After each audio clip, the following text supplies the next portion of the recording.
Hi folks, Howard with Ragland's Piano Company. Most of the time we're making videos about pianos, but there's an exception. We have created an insert for Chevrolet trucks, generally speaking model years 03 through 07, that have a problem with the rocker switches breaking off. These little tabs right here will often break, and then you have an otherwise good switch with a broken post that you have to replace anywhere from $60 to $120, $130. Well, I was too cheap to do that, so I made an insert probably about a year ago that I used to correct my passenger side switch and restore the rocker post in place.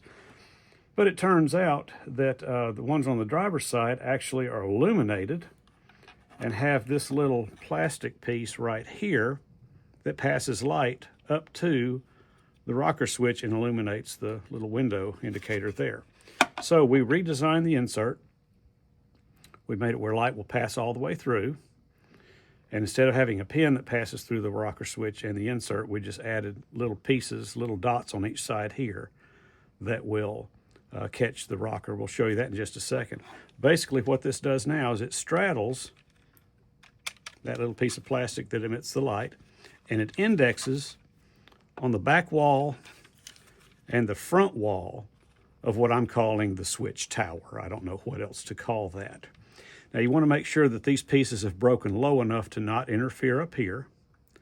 You can just file or grind away a little more there if you have to. The sides don't matter, but the front and the back are pretty important because that's where these little recesses are that rest on those little walls there.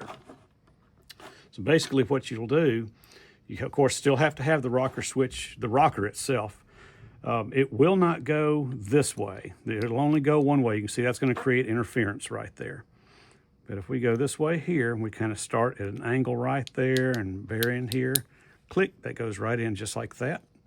Okay, I always recommend a little test fit just to make sure that everything seems to be doing well. You can see this is sitting in line with the existing rocker, which has not been damaged. And it seems to work the switch just fine, at which point I would put just a little dab or two of E6000 on there, press it in place, let it dry, and then your switch is fixed without replacing.